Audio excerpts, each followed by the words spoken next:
It turns out a lot of people are escaping, can't afford weekly food costs. They're packing up, not for a vacation, but for good. It's a quiet exodus, happening one U-Haul at a time, but when you zoom out, the picture is honestly staggering. One state just lost a city's worth of people.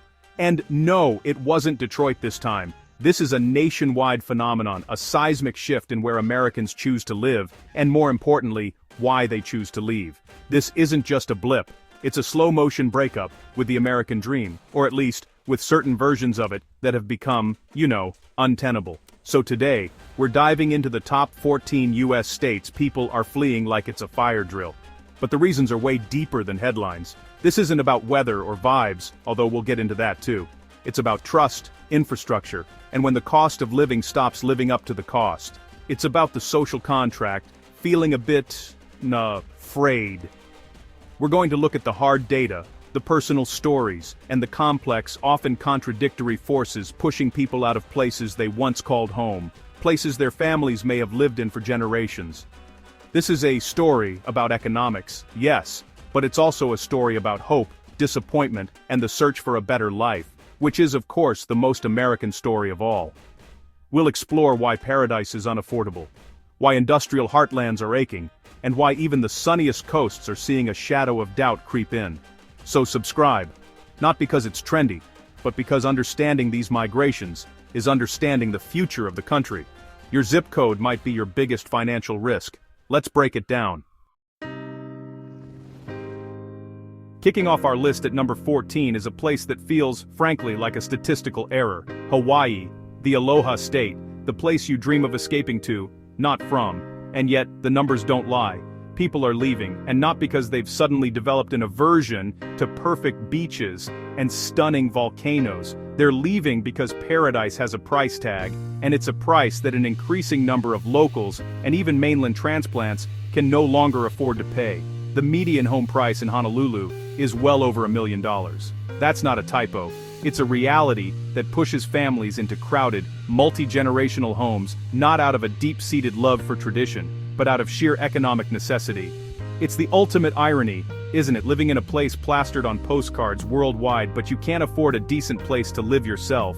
The paradise tax isn't just on macadamia nuts and pineapple, it's on everything. A gallon of milk can feel like a luxury purchase. And then there's the infrastructure which, let's be honest, can feel like it's held together with duct tape and good intentions. You're dodging potholes on your way to a job that, for many in the service industry, doesn't pay enough to cover the rent on a small apartment. It's a beautiful, beautiful cage. So you have this cognitive dissonance. You're surrounded by breathtaking natural beauty, the kind that makes your soul ache, but you're also surrounded by the constant grinding stress of just making ends meet. It's a slow burn of frustration that eventually leads people to make the heartbreaking decision to leave their ancestral home, their culture, their family, for the relative affordability of, say, Las Vegas. They're trading lush rainforests and the spirit of aloha for the desert and the mainland, all in pursuit of a dream that paradise paradoxically couldn't provide: stability. Coming in at number 13, we have Illinois. And look, I get it, the winters are brutal. They're not just cold, they're a kind of existential test of your will to live. But people aren't just fleeing the permacloud of a Chicago January. They're fleeing a financial deep freeze. Illinois has some of the highest property taxes in the entire nation. It's a state where you might finish paying off your mortgage, only to realize you have a lifelong roommate you can't evict the taxman. And that money isn't always translating into top-tier services, which is a key part of this whole social contract thing we talked about. The fiscal situation is, to put it mildly, complicated. Decades of pension promises have come due, creating a massive hole in the state budget that seems to demand more and more from taxpayers every year. It creates this feeling of being on a sinking ship. You love the ship. It has great museums, incredible food. I mean, deep dish pizza is a culinary miracle, and a certain Midwestern resilience you have to admire. But you keep seeing your neighbors patching up their lifeboats and rowing away, and you start to wonder if you should be doing the same. And that's the emotional toll we don't often talk about. Leaving isn't just a financial calculation. It's leaving behind the place where your kids went to school, where you know the back roads, where your favorite bar is. It's a kind of grief. But when the cost of staying, both financially and in terms of opportunities for your children, becomes too high, the calculation changes. People are trading the shores of Lake Michigan for the sunnier and, more importantly, lower-taxed landscapes of states like Florida, Texas, and Arizona, hoping to find a place where their paycheck stretches a little further, even if the pizza isn't as good. At number 12, we find ourselves in the deep south, in Mississippi. And this is a different kind of story. It's not about an exodus from overwhelming expense, like in Hawaii or Illinois. It's about an exodus from a lack of opportunity and the crushing weight of systemic problems that have plagued the state for generations. Mississippi consistently ranks at or near the bottom in the nation for things like income, education, and healthcare. This isn't a recent development. It's a deeply entrenched reality that makes upward mobility feel less like a ladder and more like a sheer, unclimbable cliff. The feeling of being left behind is palpable. While other parts of the country boom, many towns in Mississippi feel like they're slowly fading. The infrastructure is crumbling. Think the Jackson water crisis, but writ small all over the state. It's the kind of place where the humidity in the summer is so thick you can practically swim through it, and the mosquitoes are, I'm convinced, the state bird. But more than the physical discomfort, there's a sense of stasis, a feeling that the future might not be any brighter than the past. For young, ambitious people, that's a powerful incentive to look elsewhere. This is a brain drain in its purest form. The state invests in educating its children, only to watch many of them pack their bags after graduation for Atlanta, or Nashville, or Dallas, seeking jobs that simply don't exist back home. It's a tragic cycle. The people who have the energy and ideas to potentially fix the problems are the very people who have the most incentive to leave. And so the state continues to lose population, not in a sudden flood, but in a slow, steady stream, carrying away its most valuable resource, its own people. Our 11th state is West Virginia, and honestly, the story here is one of profound, almost heartbreaking decline. The state's motto is, Montani Semper Liberi. Mountaineers are always free. But, for many, that freedom has come to mean the freedom to leave. For centuries, the state's identity and its economy were built on a single industry, coal. But the coal industry has been in a state of collapse for decades, and West Virginia has struggled to find something, anything, to replace it. The jobs disappeared, and then, so did the people. This isn't just population loss, it's a hollowing out. West Virginia is the only state to have fewer residents today than it did in 1950. Think about that for a second. While the rest of the country was experiencing a post-war boom, West Virginia began a long, slow contraction. Entire towns that once thrived on the rhythm of the mine whistle now sit quiet, their storefronts boarded up. The opioid crisis hit this state with a particular devastating fury, a symptom of the deep despair born from economic ruin and a lack of hope for the future. And it's a shame, because the state is, by any objective measure, breathtakingly beautiful. The rolling Appalachian Mountains, the deep river valleys. It truly is almost heaven. But beauty doesn't pay the bills. It doesn't create jobs or provide a future for your kids. The exodus from West Virginia is a somber tale of what happens when an entire region is tied to a single, fading industry. It's a story of people forced to abandon their mountain homes, not because they want to, but because staying has become an impossibility. Alright, at number 10, we have the big one, California, the Golden State. For decades, California wasn't just a place, it was the destination, the endpoint of the American westward expansion, the land of sunshine, opportunity, and Hollywood endings. But, the credits seem to be rolling on that particular dream for a lot of people. The story of leaving California is, in a word, about cost. The state has become a victim of its own success. The very industries that made it a global powerhouse, particularly tech, have driven the cost of living to astronomical heights. The median home price is a meme for a reason. In places like the Bay Area, a teacher, a firefighter, a nurse, the people who form the backbone of a functional society, have virtually no hope of ever owning a home near where they work. This isn't sustainable. People are making a rational economic choice. They're cashing out their wildly appreciated but modest homes and trading them for what feels like a mansion in Idaho or Texas. And it's not just the cost of housing, it's the taxes, the gas prices, the sheer daily expense of it all. And then there are the quality of life issues that go beyond the bank account. The traffic is soul-crushing. The homeless crisis is a visible and tragic sign of the state's deep inequalities. And, of course, there are the wildfires. It's a uniquely terrifying thing to have a fire season, to pack a go bag not as a hypothetical exercise, but as an annual ritual. The tech exodus gets a lot of headlines, but the real story is the quiet departure of the middle class, the families who look at the golden handcuffs and decide they'd rather just be free. Coming in at number 9, the Empire State itself, New York. And much like California, this is a story of too much. Too much cost, too many taxes, too much density for a growing number of people. For generations, the deal with New York was simple. You put up with the expense and the chaos in exchange for unparalleled access to culture, opportunity, and energy. It's the city that never sleeps. But a lot of people are deciding they'd actually like to get some sleep, preferably in a home they can afford, in a state that doesn't take such a massive bite out of their paycheck.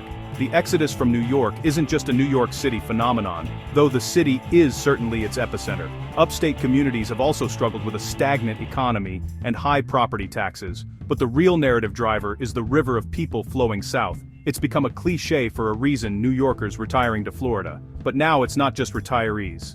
It's young families, it's remote workers, it's entrepreneurs, all looking at the balance sheet and realizing the numbers just make more sense in the Sunshine State or the Lone Star State. There's a certain drama to leaving New York, a place that prides itself on being the center of the universe. It feels like a betrayal. If I can make it there, I'll make it anywhere, Sinatra sang. But what if making it no longer means a cramped apartment in Brooklyn and a 2-hour commute? What if it means a backyard, lower taxes, and a less frantic pace of life? New Yorkers are famously tough, but many are deciding the fight isn't worth it anymore. They're trading Broadway for the beach, and they're not looking back. Right next door at number 8, we have New Jersey, the Garden State, and if you've ever been stuck on the turnpike, you might wonder if that nickname is, a little ironic. New Jersey's story is inextricably linked to New York's, but with its own unique flavor of frustration. For many, New Jersey has historically been the affordable alternative to New York City. You get more space, a backyard, good schools. But, that bargain has been eroding for years, primarily due to one thing: property taxes. New Jersey's property taxes are consistently the highest in the entire country. It's a relentless financial pressure. You work hard, you buy a home, and you're hit with a bill for $10,000, $15,000, even $20,000 a year just for the privilege of owning it. That money, which could be going to retirement, to your kid's college fund, or just to, living your life, is instead going to fund local government and schools. And while New Jersey's schools are often excellent, people are starting to ask if the price tag is justified, especially when they see what their money could buy them in a state like North Carolina or Tennessee. The lifestyle is fast-paced, congested, and expensive. It's a constant hustle, and that hustle is pushing people out. The joke used to be that all the roads in New Jersey lead to New York, but now it seems a lot of them lead south, down I-95. It's a classic case of being squeezed by high taxes, squeezed by high costs, squeezed by the sheer density of it all. People are looking for a little more breathing room, both in their backyards and in their bank accounts, and they're increasingly finding it outside the Garden State. Our 7th state, Louisiana, presents a story that's less about taxes and more about a fight against nature itself. Living in Louisiana, particularly in the southern part of the state, means living with a constant low-grade awareness of existential threat. The threat is water. It comes from the sky in the form of hurricanes that seem to be getting stronger and more frequent. It comes from the Gulf, which is steadily encroaching on the state's coastline. Louisiana is losing land at one of the fastest rates on the planet, a football field every 100 minutes. This isn't an abstract environmental issue. It has profound, real-world consequences. After every major storm, Katrina, Ida, and the many in between, there's a reckoning.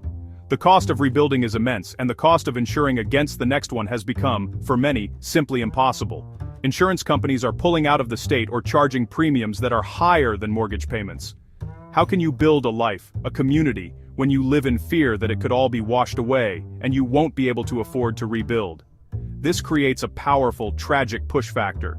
People who love their culture, their food, their music, a culture that is unique and irreplaceable in the American tapestry, are being forced to leave. They are becoming climate refugees within their own country. They are moving inland, or out of state entirely, seeking stability and safety from the relentless water. The exodus from Louisiana is a stark warning of what happens when the costs of climate change are no longer a future projection, but a present-day reality on your doorstep. From the swampy south, we travel to the extreme north, to number 6, Alaska, the Watchan frontier. This is a state that has always attracted a certain kind of person, rugged, independent, seeking adventure and solitude. But even the most rugged individualist needs a job. And that's where the Alaskan dream has been running into trouble. The state's economy is overwhelmingly dependent on one industry, oil. And as oil prices have fluctuated and production has declined from its peak, the state's economic fortunes have waned. For years, Alaska had a unique lure: the permanent fund dividend, an annual check sent to every resident, a share of the state's oil wealth. It was a powerful incentive to stay. But as the state budget has tightened, the size of that dividend has become a political football, and it has shrunk. The jobs in the oil fields are not as plentiful as they once were, and the state has struggled to diversify its economy. The result is a job market that is for many as barren as the winter tundra. And then there's the reality of life in Alaska. The winters are not just long and dark, they are profoundly isolating. The cost of living is surprisingly high because nearly everything has to be shipped or flown in. For many, the novelty of the wilderness wears off, replaced by the hard reality of isolation and limited opportunity. People are leaving not because they don't love the epic beauty of the mountains and the glaciers, but because the frontier is starting to feel less like a land of opportunity and more like a dead end. At number 5, we have Connecticut, a state whose exodus is less of a dramatic flood and more of a slow, quiet bleed. Nestled between the economic engines of New York and Boston, Connecticut has long been a wealthy, comfortable suburb for the region. But, the foundations of that comfort have really been eroding. The state has been hit by the departure of major corporate headquarters, like General Electric, which took thousands of high-paying jobs with them. What's left is a state with a high cost of living, high taxes, and a job market that just hasn't kept pace. Like its neighbors, Connecticut struggles with high property and income taxes, which were put in place during sunnier economic times. Now they feel burdensome, especially to an aging population on fixed incomes and to young people trying to start their careers. There's a sense of being a flyover state, or maybe more accurately, a drive-through state on the way to somewhere else. The population is one of the oldest in the nation, which is a sign that young people are not staying or moving in to replace those who leave or retire. The story of Connecticut is really one of a slow-motion decline from its 20th century peak. The charming New England towns are still there, and the quality of life can be very high if you can afford it, but the economic dynamism is fading. It's a story of a state struggling to redefine itself in a new economy. People are leaving for the same reasons we've seen elsewhere, seeking lower taxes and better job opportunities in the South and West, leaving Connecticut to grapple with a shrinking tax base and an uncertain future. Number 4 brings us to the Keystone State, Pennsylvania. This is a state of two tales. You have booming, vibrant areas around Philadelphia and Pittsburgh, but you also have the vast stretches in between, the heart of the old industrial America. And it's in those towns, the steel towns, the coal towns, that you find the deep roots of Pennsylvania's population loss. The story here is one of deindustrialization, a process that has been unfolding for half a century, but whose effects are still profoundly felt. The jobs in the mills and the mines that provided a stable, middle-class life for generations are gone, and honestly, they're not coming back. What has replaced them often pays less and offers less security. This has led to a long-term economic stagnation in many parts of the state. Young people grow up and see limited futures for themselves, so they leave for college or for work and never return.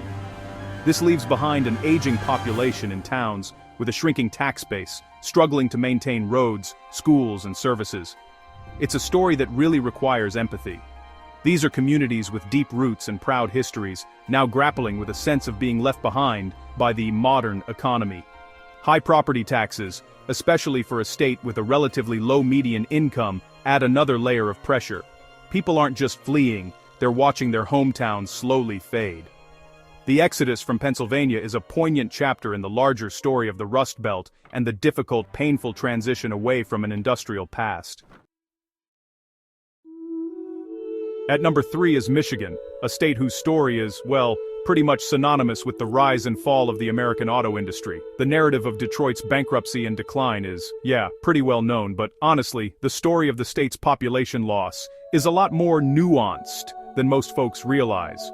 While Detroit has shown some signs of a remarkable, if uneven recovery, the state as a whole is still grappling with the long-term effects of its dependence on a single industry.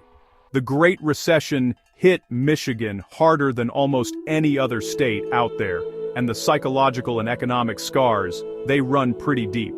The job market, while it has improved, is still a major concern.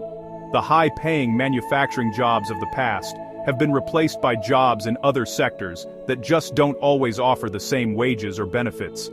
This creates what a lot of people call a missing rung on the economic ladder for many families. And then, there's the weather. Let's be real, Michigan winters are long and gray, and the allure of sunnier climates is a pretty powerful pull factor, especially when you combine that with economic uncertainty. People are trading the Great Lakes for the Gulf Coast. However, the story in Michigan is also one of resilience. There's a real palpable sense of pride and a determination to rebuild. There are burgeoning tech scenes in places like Ann Arbor and Grand Rapids. But the recovery is slow, and for many, it just hasn't come fast enough. The decision to leave is often a reluctant one, made by people who genuinely love their state, but feel they need to go elsewhere to find the opportunity and stability they crave. It's a hopeful but realistic story about the long, hard road back from the brink. Our runner-up at number 2 is Maryland. At first glance, this is another head-scratcher. Maryland is one of the wealthiest states in the nation, with a high median income, thanks in large part to its proximity to Washington, D.C., and the abundance of federal and government contracting jobs. But wealth and a high cost of living, they pretty much go hand in hand.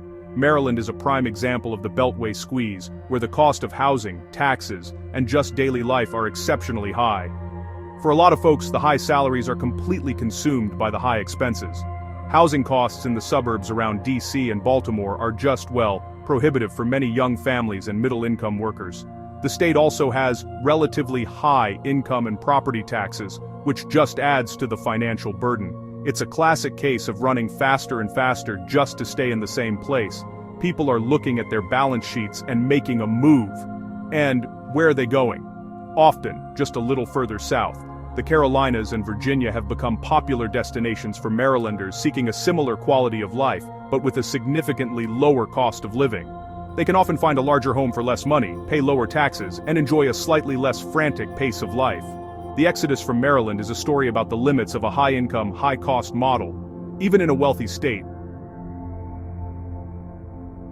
people are voting with their feet in search of a better value proposition for their lives. And the number 1 U.S. state people are fleeing, according to some recent data, is Oregon. This might be the most surprising entry on our list. For years, Oregon, and especially Portland, was the cool kid. It was the destination for young, creative people, looking for a quirky, progressive, nature-filled lifestyle. The motto was, keep Portland weird. But, the secret got out, and the city and state have been struggling with the consequences of their own popularity.